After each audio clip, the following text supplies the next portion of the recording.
You know, I've had my share of difficult encounters in life. I've met soldiers in conflict zones, politicians with polished speeches, and actors who behave like they run everything. But sometimes the most meaningful lessons come from the simplest places: a hallway, a small diner, or, in this case, an airport checkpoint. It was early morning, and I had a flight to catch. Nothing unusual, just another quiet trip back home after a short film meeting overseas. I was traveling alone, like I do most days now. I prefer it. No entourage, no one carrying my bags, no constant requests for autographs. Just me, my passport, and an old leather bag that has traveled more than most cars on the road. The airport was crowded, the kind of crowded where you can almost feel people's frustration in the air. Travelers rushing from one line to another, security queues stretching endlessly, and officers standing firm like they owned the entire building. I've always believed in respecting rules and those who enforce them.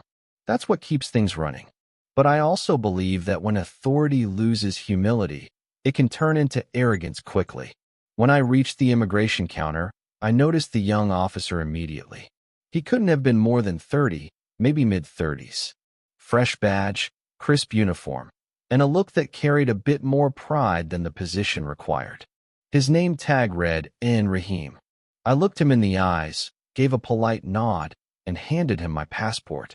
He barely acknowledged me before flipping through the pages like he was determined to find a problem that wasn't there. Then he asked, in a tone sharp enough to make anyone pause, "Purpose of visit?" I answered calmly, "Work. Just a short stay. Flying back home today." He narrowed his eyes. "Work? What kind of work?" "Film," I said. "I'm in the movie business."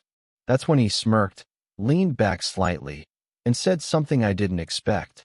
"You people from Hollywood think you can walk around like kings, huh?" For a moment, I thought I misheard him. I've worked in Hollywood for decades and met all kinds. Kind, arrogant, damaged, humble. But rarely have I heard that tone from someone in uniform. I kept my composure. "No, son," I said quietly. "I don't think anyone's a king. I just came here to work, like everyone else." He leaned forward, squinting. "You're Clint Eastwood, right? The cowboy actor." "Yes," I replied without a smile. He scoffed. "Yeah, well, not everyone here cares about old movies. You think being famous means you can skip rules. Now, I don't mind being asked questions. That's his responsibility." But it wasn't the words, it was the attitude behind them. There was something else there. Maybe resentment, maybe insecurity, or maybe just a rough morning. But disrespect all the same. I responded calmly. "I've waited in lines much longer than this, son. Just do what you need to do." He paused, stared at me again, then slammed my passport onto the counter. "You Americans always think the world owes you something. Well, you wait here until I'm finished. I don't care who you are." I could feel people watching from the next line. A few recognized me. I heard soft whispers, but I didn't respond. Over the years, I've learned that silence can deliver a stronger message than raising your voice ever could. He took his time typing on his computer, pretending to review something. Then he leaned back, crossed his arms, and said, "You can step aside. We need to check your entry record." I stepped aside without arguing. I watched him call another officer over, whisper something, and laugh. That's when it became clear this wasn't about checking anything. It was about ego. He wanted to prove a point, to feel important, even if it meant putting someone else down. So I waited. 5 minutes passed, then 9. He was still typing, still smirking, still trying to turn the situation into an example. Then something changed. Out of the corner of my eye, I saw another officer approaching, a senior woman with a neat uniform and a steady presence. She looked like someone who didn't tolerate nonsense. She walked straight up to me and said, "Mr. Eastwood, I apologize for the delay. May I see your documents?" I handed them over. She looked through them once, nodded, and then turned to the young officer. "Officer Rahim, may I speak with you?" He stood up, still trying to appear calm.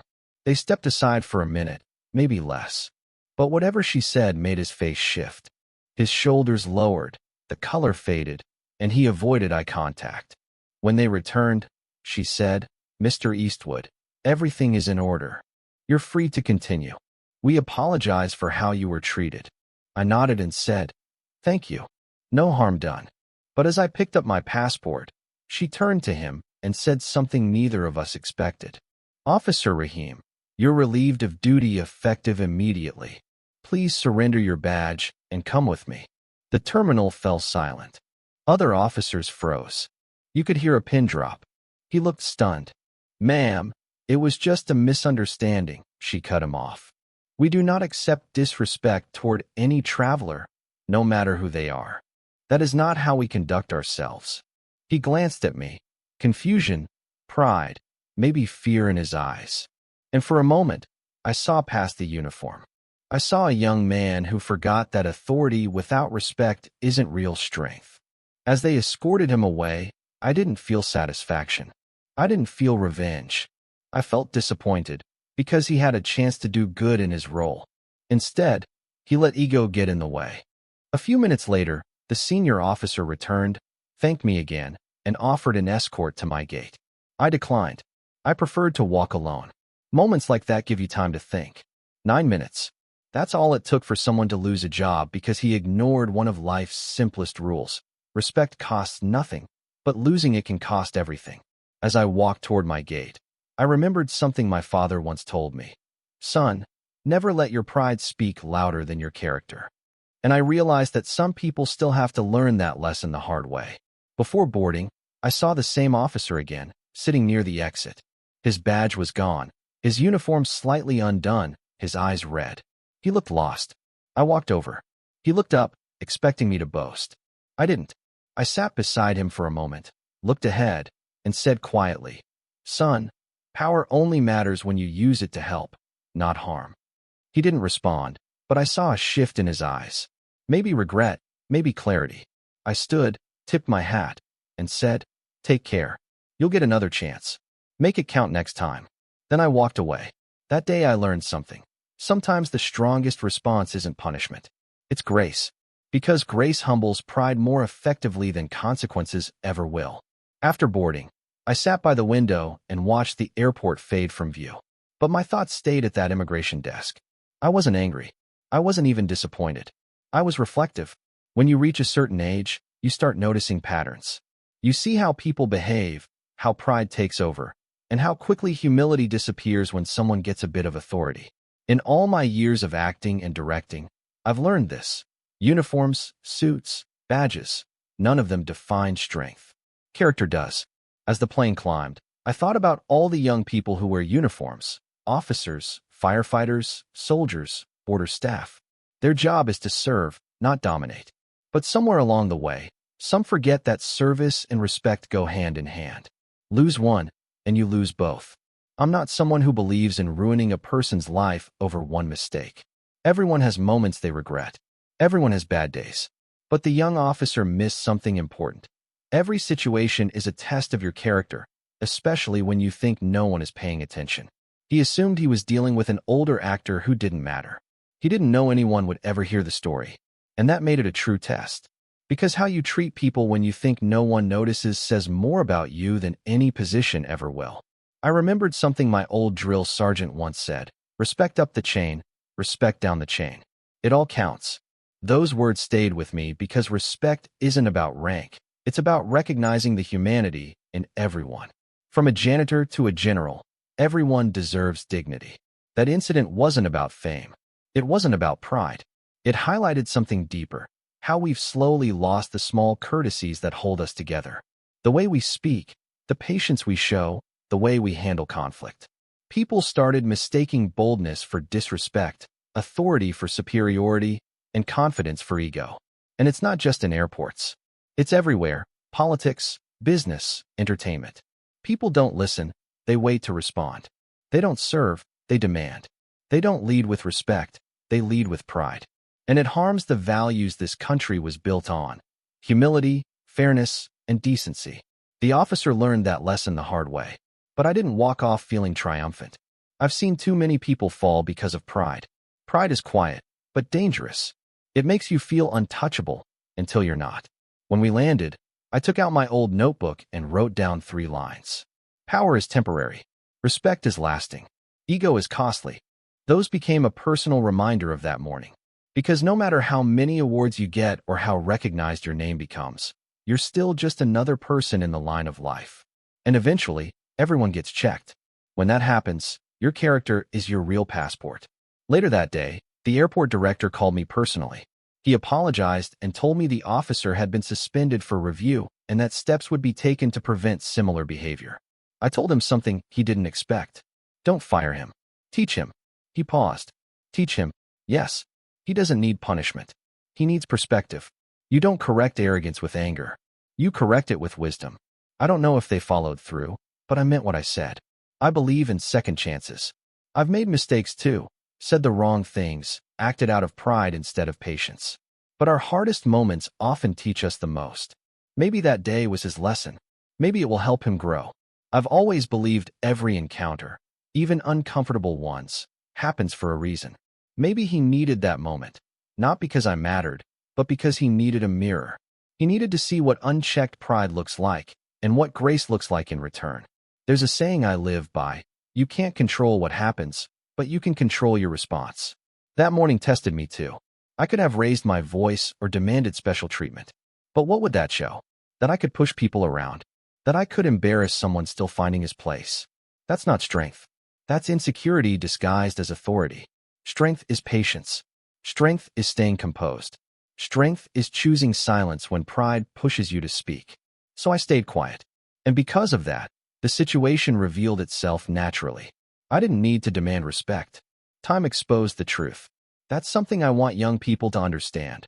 Respect isn't owed because of a title or uniform. You earn it daily by how you treat people, how you speak, and how you use whatever power you have. If you want the best measure of someone's character, watch how they treat those they believe they don't need. That will tell you everything. That day at the airport wasn't just a story. It reflected where our society is heading. Fast, impatient, proud, and often forgetting humility. Maybe we all need a small reminder that simple gestures still matter. A polite tone, a thanks, basic courtesy. As the plane flew above the clouds, I thought maybe the officer's moment wasn't the end of his path. It might be the beginning of his growth. Because sometimes, being humbled is the first step to finding the right direction. And one thing I know for sure, humility is the only kind of power that never runs out. A few weeks later, I got a letter from the airport administration. It was formal, filled with usual corporate apologies.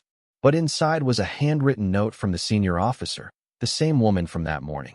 She wrote, "Mr. Eastwood, thank you for the dignity you showed that day. The young officer has been placed in retraining, not dismissed, based on your suggestion. He asked us to thank you for your understanding." That note meant more than any public statement. It reminded me that kindness still has a place. That maybe one act of patience can change someone's entire path. I held that letter for a long time. I thought about the young man's expression, confident one moment, shaken the next. I thought about how quickly life can turn when we forget to speak with decency. And I thought about the country I love, the one I've tried to honor through storytelling. A country that once valued respect, decency, and simple kindness. But somewhere along the way, the noise grew louder than our conscience. People stopped listening, stopped caring, stopped showing basic grace. That airport moment captured something bigger. How many people walk around angry, impatient, and ready to speak down to others, believing it shows confidence? But confidence without humility is just pride wearing a mask. I'm not here to preach. I'm just an older man who has watched a lot. People rise, people fall, nations shift, leaders change. And I can tell you this: every time pride takes control, a downfall follows. Every time arrogance replaces gratitude, something important slips away. Today I see a generation growing up faster, but maturing slower. Everyone wants attention, but few want responsibility. Everyone wants status, but few want service. Boldness is praised, kindness overlooked. That officer wasn't a villain. He was a reflection of a society that's forgotten how to look people in the eye and speak with respect. Maybe he thought authority meant force. But real strength comes from restraint. Restraint is something I had to learn too. There were times in my youth when I spoke before thinking. I believed toughness meant volume. I was wrong. Real toughness is calm, measured. It's knowing when to stand firm and when to walk away. And that's what I did that morning. I walked away, but in doing that, I discovered something more meaningful than simply feeling justified. I found perspective. A few months later, I received another message. It was from that same young officer. He said he had completed his retraining and was now working with a new attitude, focused on respect and gratitude. He wrote, "You could have broken me that day, sir. Instead, you showed me grace." That changed me. I smiled when I read it because it confirmed something I believed all my life. People don't grow when you embarrass them. They grow when you inspire them. And that's a lesson I wish more of us carried into our everyday interactions. Whether you're leading a company, teaching students, working security, or simply standing behind a counter, your words matter. Your tone matters. Your presence matters. You can lift someone up or break their spirit in just a few seconds, depending on whether you choose pride or patience. 9 minutes. That's all it took for that man's path to shift.